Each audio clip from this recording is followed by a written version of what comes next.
Imaginémonos que el mundo está regido por un único partido político oligarca que a su vez se divide en dos secciones donde la primera de ellas, compuesta por el 2% de la población, es la que gobierna realmente y donde la segunda sección, compuesta por el 13% de la población, es la encargada de ejecutar las órdenes.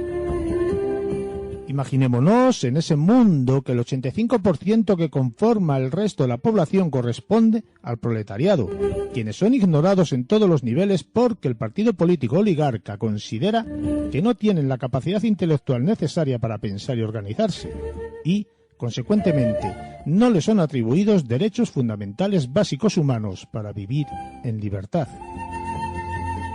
Imaginémonos en ese mundo que el partido político oligarca mantiene a los ciudadanos bajo vigilancia perpetua, arrestando y haciendo desaparecer a quienes demuestren poder alcanzar la capacidad de disentir o discrepar de sus disposiciones despóticas.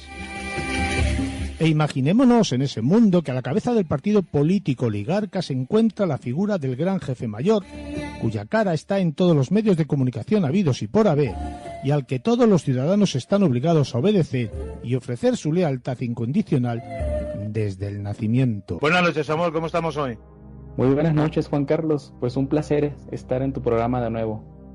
Bueno, vamos a mantener otra de esas pequeñas charlas dirigida por ti, encauzada por ti y dictaminada por ti, porque eres el experto, y vamos a hablar de un, no sé si llamarle desconocido, pero para mí sí que es un gran desconocido, porque hasta que no te conocí a ti no pude leer nada de lo que este hombre había escrito. Es muy interesante lo que ha escrito y vamos a desgranar un poquitín toda esa parte que tiene una cierta afinidad con la situación actual que estamos viviendo. Estamos hablando nada más y nada menos que de George Orwell y las profecías que este buen señor hizo para un futuro, en una especie de novela. Pero yo creo que mejor nos lo cuentas tú, que eres el experto.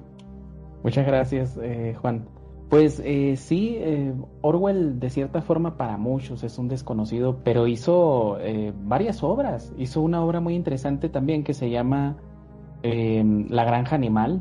Creo que en inglés se llama Animal Farm, en México la conocemos como Rebelión en la Granja. En el caso del 1984, Autolitus Channel. En esta obra, cuando nosotros la leemos y conocemos cómo funcionan las sociedades democráticas que emplean mucho el control de masas, igual que el comunismo, vemos que desde un sentido más profundo también refiere muchos temas, muchos conceptos, de hecho, que él formuló, que se asemejan más a la descripción que podríamos hacer de la democracia en los sistemas capitalistas, ¿no? Él maneja conceptos como el doble pensar, del cual hablábamos fuera del programa, la telepantalla, que eran conceptos totalmente nuevos, pues la televisión no tenía tanto auge en aquella época, la neolengua, la policía del pensamiento, el concepto del criminal, que era una persona que cometía un crimen con el simple hecho de pensar, y bueno, un montón de conceptos bien interesantes que manejó Orwell en su novela. Estamos hablando de una novela que escribió en 1948, y dentro de esta novela pues habla de un mundo ficticio que él lo describe como un mundo triste, un mundo gris, donde los ciudadanos viven bajo una amenaza constante de guerra, ¿no? Sobre ese miedo, ¿no? Pero vamos un poquitín al libro y a la afinidad que tiene ese libro con la realidad que estamos viviendo hoy, ¿no? La historia se desarrolla en Londres y el partido que estaba ahí en el poder pues fundamentaba su poder en 4 instituciones, ¿no? Una de ellas, si quieres yo te las digo y tú nos las vas desgranando un poquitín. La primera era el Ministerio de la Verdad.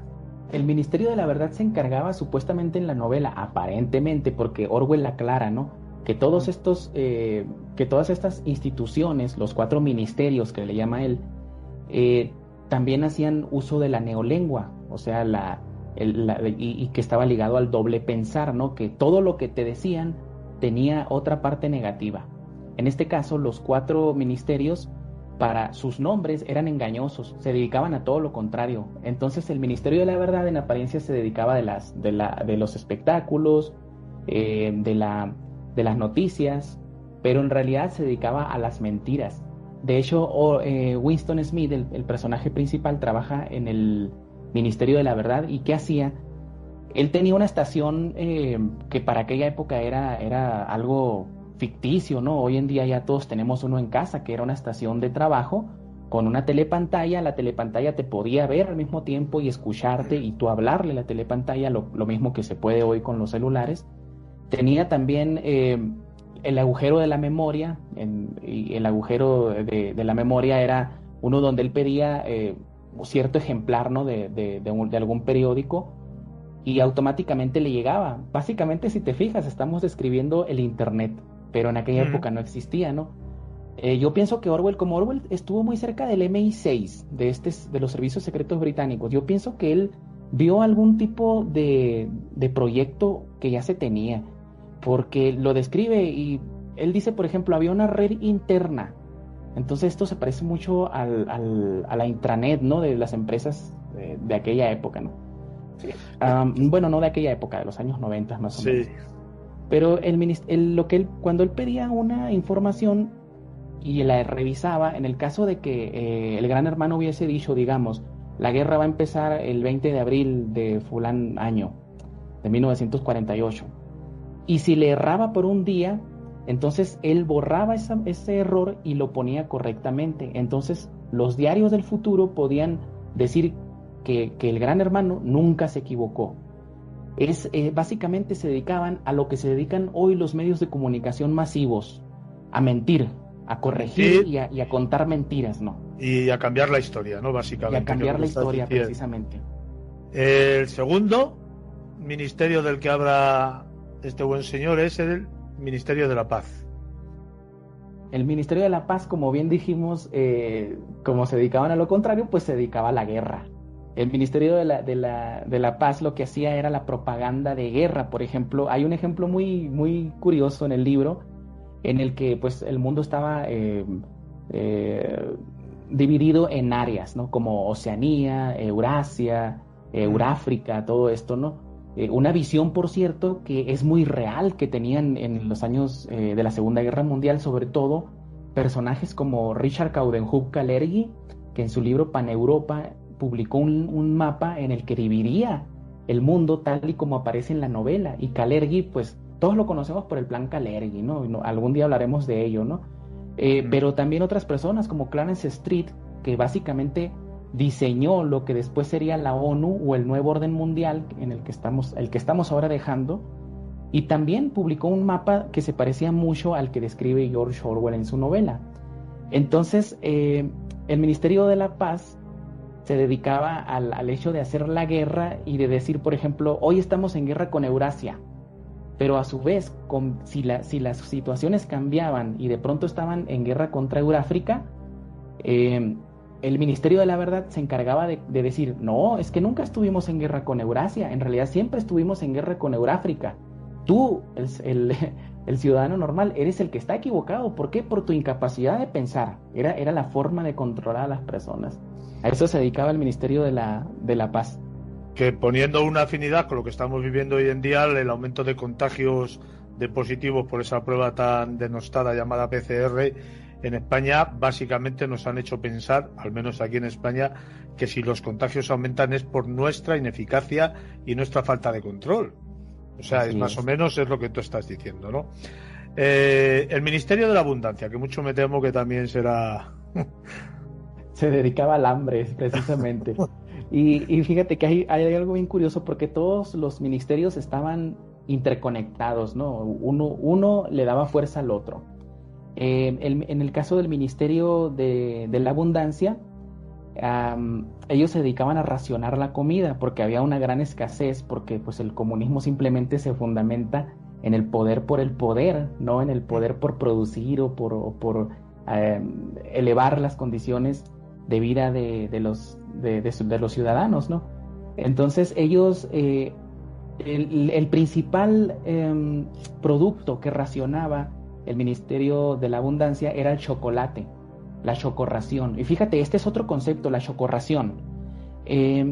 Decía, por ejemplo, el Ministerio de la Abundancia, hoy hemos perdido una batalla en el frente de Asia, pero el Ministerio de la Verdad te va a subir la chocorración, y la gente ya no se ponía triste porque había perdido territorio, sino se ponía alegre porque la chocorración iba a subir 1 gramo o 0.1 gramos, ¿no?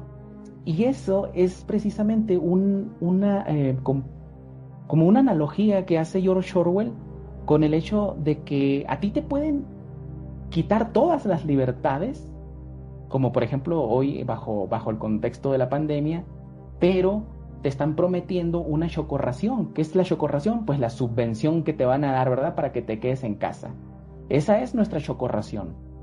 Eso es lo que está pasando hoy en día también en España, que por un lado te quitan libertades y derechos humanos básicos y por otro lado te están dando 4 euros, entre comillas, para que te quedes callado y vivas. Malamente, pero vivas.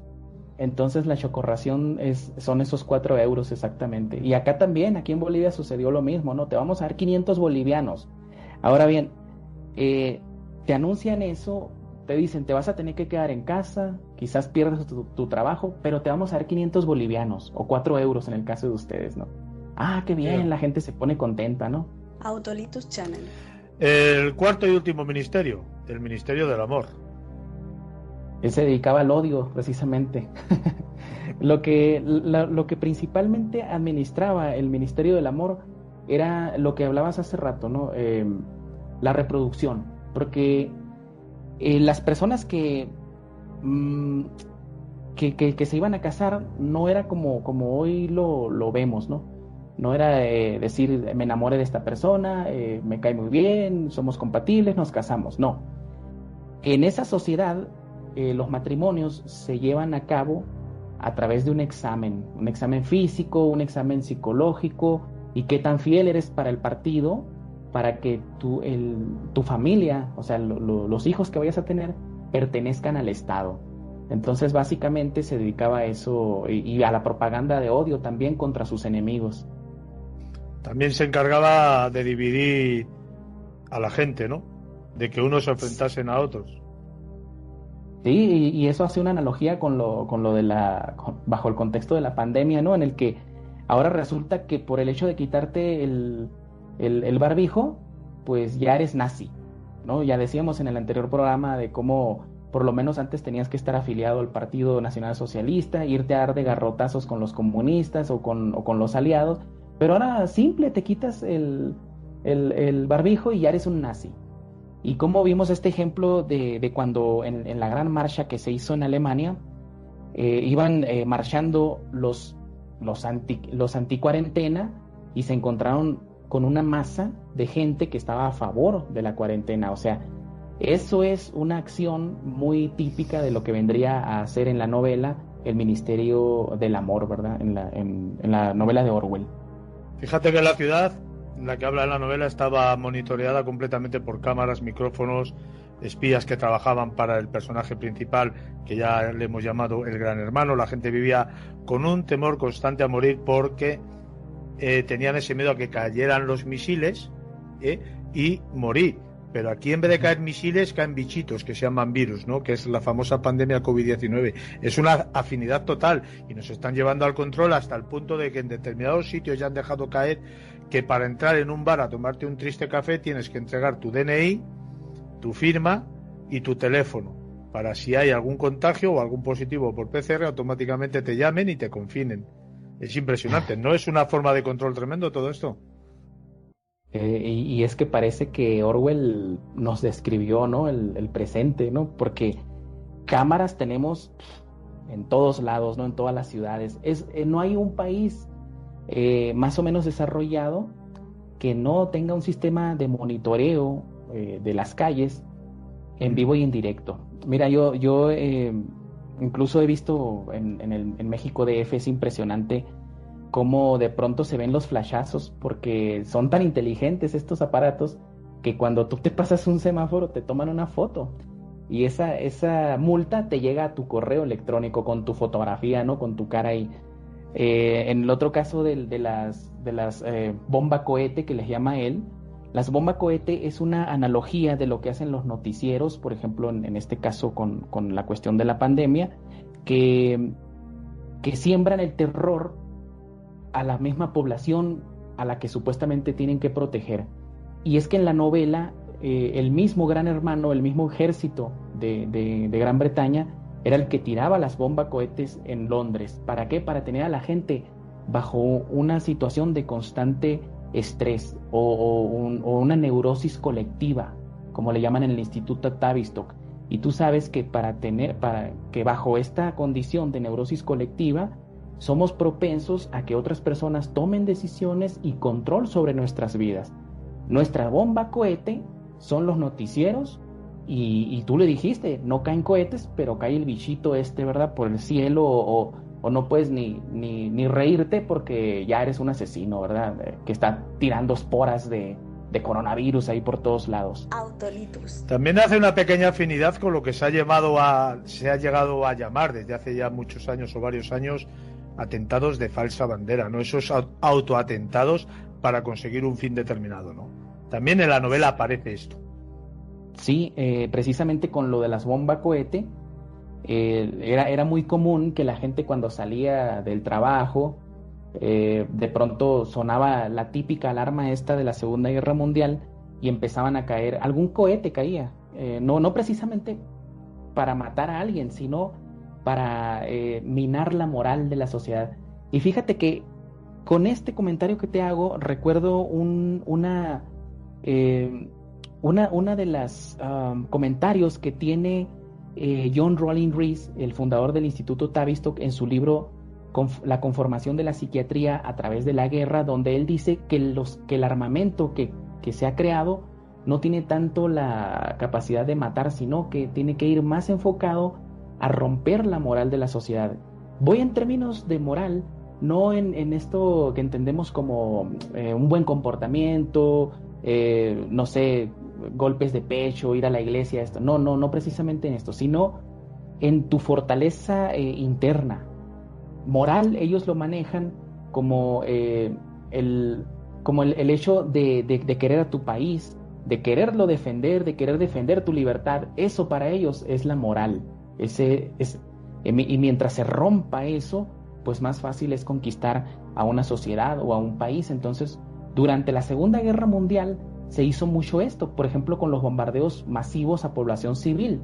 No vamos a entrar en el aspecto de que si un bando era bueno o el otro malo, eso es inverosímil en este momento, sino que cuando los aliados, en combinación, la RAF, la Fuerza Aérea Británica, y la Fuerza Aérea Estadounidense, fíjate que John Rollin Rees tomó el control de las operaciones de la RAF y de la Fuerza Aérea Estadounidense directamente, y esto él lo dice en su libro, y él recomendó bombardear no las zonas industriales, ni las zonas de las personas ricas, porque sus jardines pues eran muy grandes. Lo que ellos necesitaban era mayor tasa de derramamiento de sangre. Entonces propusieron bombardear los barrios de los obreros, porque las casas están más aglomeradas. Y esto también viene documentado en el famoso Plan Lindman. Lindman era el asesor científico de Winston Churchill. Entonces George Orwell, si te fijas, no saca tanto cosas del futuro, sino del propio presente que él estaba viviendo. Él publicó su libro 3 años después de finalizada la Segunda Guerra Mundial, y varios de los conceptos, si te fijas, son descripción de lo que ya había pasado con el comunismo y con la Segunda Guerra Mundial.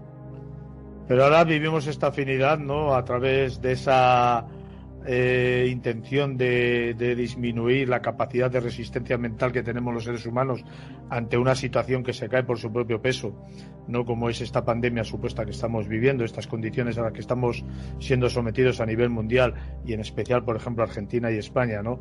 Están continuamente bombardeando a través de los medios de comunicación y a través de las televisiones, incluso con imágenes falsas, como salió hace poco en Telecinco, ¿no?, que estaban dando la noticia de que Madrid estaba muy mal a nivel hospitalario, y resulta que las imágenes que salían eran de hace tiempo de un hospital de China, ¿no?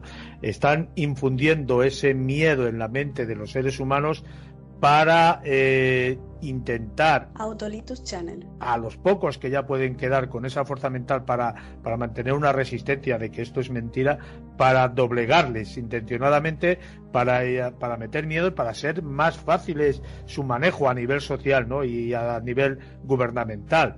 porque si tú tienes ese miedo de que te puedes contagiar, al final los que no llevan mascarillas terminan llevando mascarillas, los que no se quedan en casa terminan quedándose en casa, todos estos que son un poquitín disidentes, entre comillas, al final terminan cayendo a base de pum, de bombardeo, bombardeo y bombardeo. Vamos a ir un poco más rápido, si te parece, perdóname que me haya liado, y vamos a hablar, porque yo sé que tienes prisa, tienes una entrevista también ahora seguidamente de esta. Vamos a hablar lo que dice en la novela de la telepantalla. ¿Qué es la telepantalla? Pues haces una conexión tremenda, ¿no? Con lo que estabas diciendo de cómo se utilizan imágenes antiguas por medio de la televisión para engañar a la gente, y la telepantalla, pues básicamente era lo mismo, pero hay un aspecto bien interesante con Orwell, porque describió algo que en aquella época nadie se imaginaba que la televisión podría llegar a ser, que es el hecho de tener una relación contigo.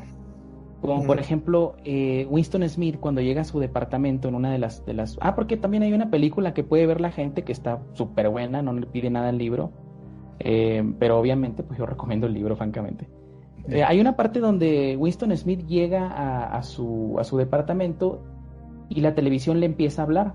Él llega y se para frente a la telepantalla y muestra todo lo que trae, todo en sus bolsillos, todo se voltea, porque la telepantalla y la psicología de masas era tan avanzada, tan efectiva, que incluso una mueca que hicieras con tu cara ya podía a ti acusarte de ser criminal, de estar pensando algo malo contra el gobierno.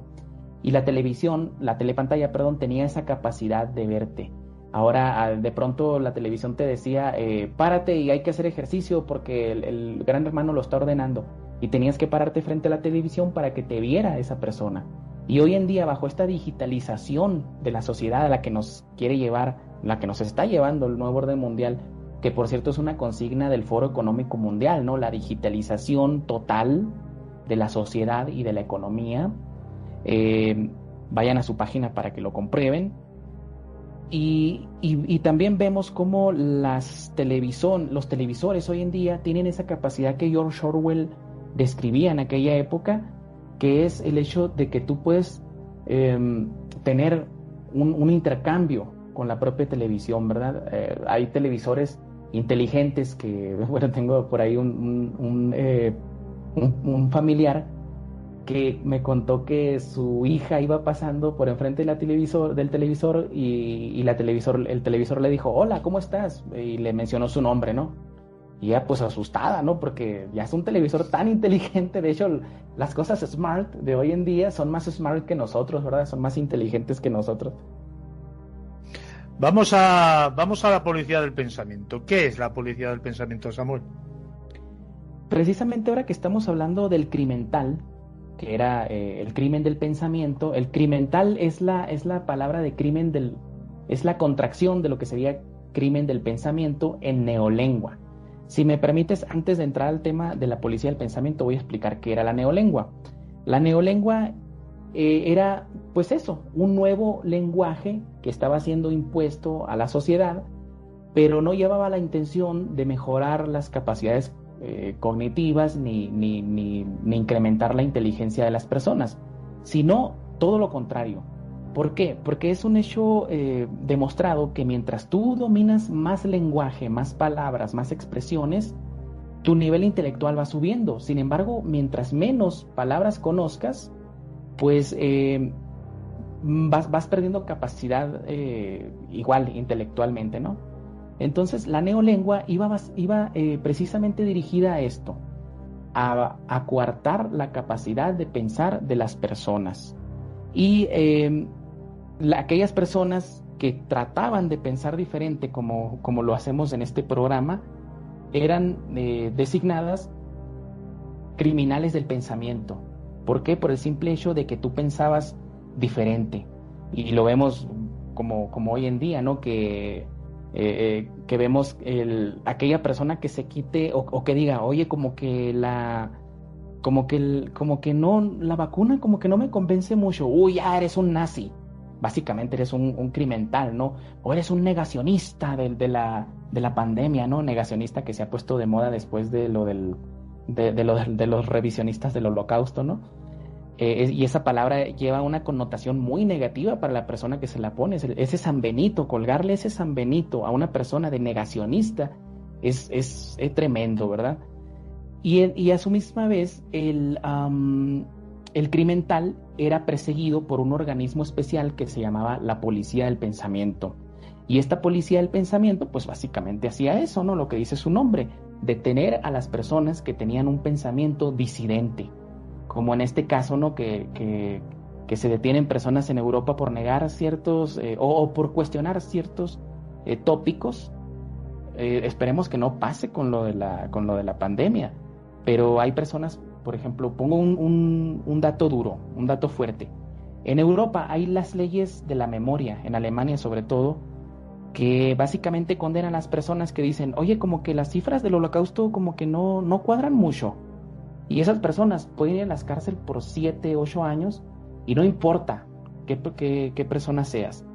Eso es una especie de policía del pensamiento en la actualidad, en la realidad, perdón, ¿no? Porque no en España, perdóname, Samuel, perdóname, en España sí, también hay una historia sobre esto, ¿eh? No se puede contradecir determinadas cifras porque puedes caer en un delito, ¿eh? Tú fíjate que estamos hablando de España, no de Alemania. Sin embargo, aquí también te pueden llegar a perseguir por desmentir determinadas cifras que hubo en el supuesto Holocausto. Y esa policía de pensamiento que tú estás diciendo que va contradictorio simplemente por pensar distinto a lo que te dice el Estado, ya eres una especie de delincuente. Como tú has mencionado, tenemos el canal de YouTube, o sea, esta plataforma de YouTube donde supuestamente se ponen vídeos de todo tipo y hay unas restricciones tipo moral, vale, pero cuando te cogen y tú publicas un vídeo que contradice lo que dice la OMS, por ejemplo, te lo quitan y te llaman falso, te llaman el vídeo falso por contradecir lo que dicen las autoridades sanitarias. No te están llamando mentiroso, no te están diciendo que estás mintiendo. Te están diciendo que la información es falsa porque contradice lo que marcan las autoridades. No te están diciendo que lo que marcan las autoridades sea la verdad absoluta y no te están diciendo que lo que tú estás publicando sea mentira. Simplemente contradice lo que dice la autoridad. No te dice si lo tuyo es verdad o mentira y no te dice si lo de la autoridad es verdad o mentira. Simplemente por contradecir lo que dice la autoridad del momento, te sancionan y te lo quitan. Esto es lo que estamos hablando, ¿verdad? Sí, de precisamente la policía del pensamiento en nuestra realidad vendrían siendo todas estas redes sociales, YouTube, Twitter, Facebook, y todas las similares, ¿no? Que, por ejemplo, YouTube, fíjate que tienen una técnica muy efectiva, estas redes sociales, para captar a la gente, ¿no? Por ejemplo, YouTube, Twitter, Facebook, pues su apertura cuando recién empezaron dentro del mercado de las redes sociales era increíble, tú podías hablar de cualquier cosa. Hoy en día en YouTube no puedes hablar de ciertos temas, como por ejemplo el que estábamos mencionando, el Holocausto, ciertos aspectos de la historia de la Segunda Guerra Mundial son totalmente eliminados y sorprendentemente con lo de la pandemia pasa exactamente lo mismo, Juan. Mientras tú, ya lo decías, ¿no? Mientras tú no hagas un video tonto en YouTube, no puedes hacer dinero y obviamente pues tu video va a ser eliminado si tiene un contenido que atenta contra esa verdad impuesta o contra esa versión impuesta por los grandes poderes fácticos, ¿no? Twitter ni se diga, hasta el propio presidente Donald Trump lo ha baneado. En Facebook yo he tenido algunas experiencias, ¿no? Una vez publiqué, fíjate que ni siquiera hablé del Holocausto, publiqué una sinopsis de un libro que se llama The Myth of German Villainy, el mito de la villanía alemana, y ni siquiera hablé del libro, hablé del señor que lo había publicado porque acababa de fallecer. Hablé un poco de su historia y por el simple hecho de haber puesto el título de este libro me bloquearon por 30 días mi Facebook. Entonces, obviamente es una policía del pensamiento a la cual tendríamos que agregar Amazon. Por ahí tuve algún debate una vez con una periodista boliviana que es experta en militarismo, experta en abogacía y etcétera, y me dijo, y me alegó que no había libros prohibidos. Obvio, ya, señora, vaya a Amazon y vea cuántos libros han sido eliminados del catálogo. Entonces, ¿de qué estamos hablando? Ese es un ejemplo de lo que decíamos hace rato del doble pensar. El doble pensar también es un concepto que maneja George Orwell, el cual trata de dos ideas aparentemente contrarias, como el simple hecho de decir sí o no. La neolengua se encargaba de inventar una palabra que dijera no, o sea, es un sí, pero también es un no. Y eso no lleva ningún objetivo de acrecentar tu nivel intelectual, sino todo lo contrario, causar un cortocircuito. Y ahora que toco este tema, si me permites alargarme en la respuesta, un ejemplo de nuestra realidad, de lo que vendría siendo el doble pensar, son estas ideas que sacan algunos, no sé qué apelativo les quedaría, ¿no? Pero, por ejemplo, esas personas que dicen, el mundo no se debería llamar mundo, se debería llamar munda. Y bueno, la pregunta aquí sería, ¿qué hacemos con el concepto de tierra, no? Si la idea es darle una descripción femenina a la tierra, ¿qué hacemos con eso, con ese nombre de tierra? Porque el planeta se llama Tierra, no se llama mundo, se llama Tierra. YouTube, Autolitus Channel. Fíjate, y ya para terminar, si te parece, porque yo sé el tiempo que tienes, a lo que estabas comentando hace un momento, ese cortocircuito, ¿no? Con esas ideas contrarrestadas dichas por un mismo interlocutor. No hace mucho tiempo el presidente de España, Pedro Sánchez, en un canal de televisión, se contradecía a sí mismo y decía primero que sí que había habido confinamiento y luego que no había habido confinamiento, sino que había habido fases de desescalada. Esto es una maniobra intencionada, no es una falta de cultura de este buen señor, sino es una obra intencionada, una verborrea intencionada para hacer ese cortocircuito que tú mismo estabas diciendo, para causar una especie de ira en la persona que lo está escuchando, ¿no? Algo parecido es. Es un ejemplo exacto el que estás poniendo. Esto que dijo Pedro Sánchez es un ejemplo clarísimo, no solamente de lo que describía George Orwell con su concepto del doble pensar, y con la intención de provocar un cortocircuito en la mente del receptor del mensaje, sino que también es un concepto muy pavloviano. De hecho, George Orwell maneja muchos conceptos pavlovianos también de Iván Pavlov, ¿no? Y bueno, te doy un ejemplo, ¿no? Pavlov en sus experimentos sometía a sus perros, porque hizo sus experimentos con perros, a estrés constante, ¿no? Lo que más conoce la gente, pues, es el condicionamiento pavloviano de encender la luz e introducir alimento, ¿no? Y el perro empezaba a salivar y qué bien movía la colita cuando prendías la luz, porque ya después el perrito sabía que venía un cacho de alimento, ¿no? Pero esa es la parte romántica del experimento. La parte real tuvo que ver más con el condicionamiento y el llevar al organismo, que sería el perro o el humano, a lo que Pavlov llamaba la neurosis experimental. ¿Qué es la neurosis experimental? Es interesante explicarlo antes de despedirnos, Juan. Mira, para entender esto, pues hay que explicar qué hizo Pavlov. Pavlov tenía a su perro y le mostraba un círculo. Cuando le mostraba el círculo, le daba un premio, algo que al perrito le agradaba, ¿no? Después le mostraba un óvalo. El óvalo, después que le mostraba el óvalo, le daba una descarga eléctrica. Con los constantes ensayos y errores, pues el perro llegó a asociar que cuando él veía un círculo venía algo bueno, entonces él movía la colita, pero cuando le mostraba el óvalo el perro salía corriendo. Pero esa era una decisión entre un sí y un no muy clara. El perro no estaba mal. Después Pavlov les mostró una figura geométrica que no era ni un círculo ni un óvalo, sino una combinación de ambos. Podría ser un semióvalo, por llamarlo de alguna forma. Y en ese momento el perro quedó desconectado, porque no sabía si le venía un estímulo positivo o un estímulo negativo. Y el perro entró empezó a presentar lo que Pavlov llamaba la neurosis experimental. Entonces, estas cosas, ¿por qué explico esto? Porque todas estas cosas que hacen nuestros políticos, como Pedro Sánchez, que dijo, no hubo jamás hubo confinamiento, es lo mismo que le hacían al perrito con Pavlov.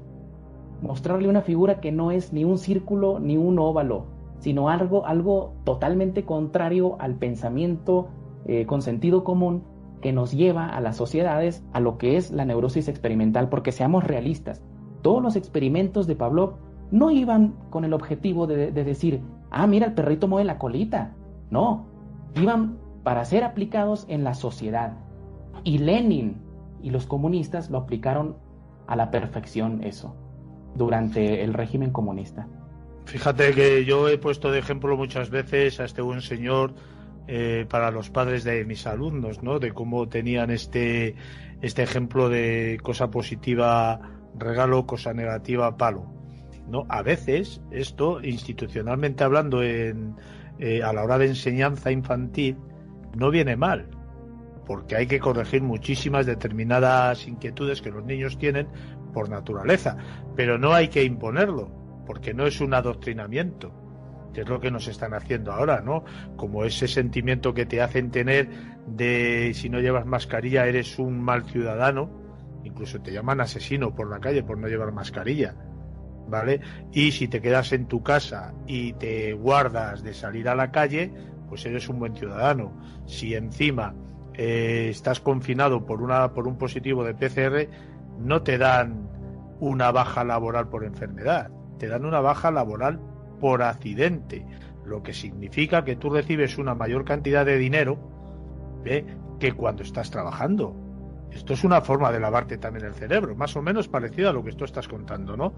Te lavan el cerebro, claro, te lavan el cerebro porque si tú te quedas porque has dado positivo por la PCR por una baja, te dan la baja laboral por accidente, cuando en realidad debería de ser por enfermedad, que ganarías menos dinero y los 3 primeros días aquí en España no cobrarías por ser una baja por enfermedad, pero como te la dan automáticamente por accidente, tú cobras más dinero, o sea que la recompensa que te dan es mayor que la de ir a trabajar. Autolitus Channel. No, es que es un ejemplo brutal el que pones, porque esto conecta con otras cosas, ¿no? Con otras cosas que he tratado, por ejemplo, yo también con mis alumnos, ¿no? Mira, la enseñanza actual, por desgracia, está basada mucho en los descubrimientos de Pavlov, pero quien perfeccionó todo esto fue Kurt Lewin, del que ya hablábamos. Y fíjate, hay una conexión histórica muy curiosa. En 1973, Ronald G. Havelock publicó un libro que se llamaba Guía para la gente del cambio. Guía para la gente del cambio. Los agentes del cambio en la educación lo que hacen es dar las pautas a los maestros de lo que tienen que enseñar en las escuelas. Pero a su vez, este libro de 1973, de la guía de la gente del cambio en la educación, se basaba en un libro de 1945 que fue publicado por el gobierno estadounidense y los aliados, de hecho, los que vencieron en la Segunda Guerra Mundial, que se llamaba Cambios del Currículum Educativo. Este libro lo que hacía era recoger todos los artículos que había escrito no solamente Kurt Lewin, sino varios científicos psiquiatras del Instituto Tavistock. ¿Y cuál fue el aporte de Kurt Lewin? Precisamente lo que mencionábamos al principio, su famoso artículo, El caso especial de Alemania, cómo prácticamente se cambió ese pensamiento de los alemanes de una sociedad autocrática a una democrática como lo es ahora, y todo ese experimento que hicieron a través de los tratamientos de desnazificación con los alemanes, pues se les aplica hoy en día a través de los programas de educación a nuestros niños. Y como les digo, no quiero juzgar si un bando era bueno u otro malo en la guerra. Eso ya lo decidirá la persona que nos va a escuchar. Pero tengamos en cuenta que nuestros hijos no son criminales. Si alguien dice que los nazis fueron criminales y si alguien dice que no lo fueron, pues ya será cuestión de ellos. El hecho es que nuestros hijos no son ningún Goebbels, no son ningún Hitler, ningún Churchill, ningún Franklin Delano Roosevelt, que hicieron una guerra mundial. Nuestros hijos son niños que necesitan aprender. Sin embargo, se les aplica un programa muy parecido al que se aplicó a los alemanes después de la Segunda Guerra Mundial. Esto yo sé que a muchos les va a chocar porque hay mucha gente que está lista ahí para brincar a la palestra y decir estás loco, estás lo otro, ¿no? Que se tomen 15 años, como lo he hecho yo, para estudiar estas cuestiones y van a ver que algo se les va a quedar en la cabeza y algo van a entender. Hay un adoctrinamiento masivo, institucional, gubernamental y regional en este país, en España, sobre esto que estás diciendo tú, en las bases de los seres humanos, en nuestros hijos, en nuestras escuelas, en nuestros colegios. Es un tema que podríamos hablar otro día largo y tendido sobre ello, tú como educador, yo también. Y bueno, lo vamos a dejar aquí. Samuel, ya sé el tiempo que te apremia mucho. Muchísimas gracias y hasta la próxima. Muchas gracias a ti, Juan, y a tus oyentes. Muchas gracias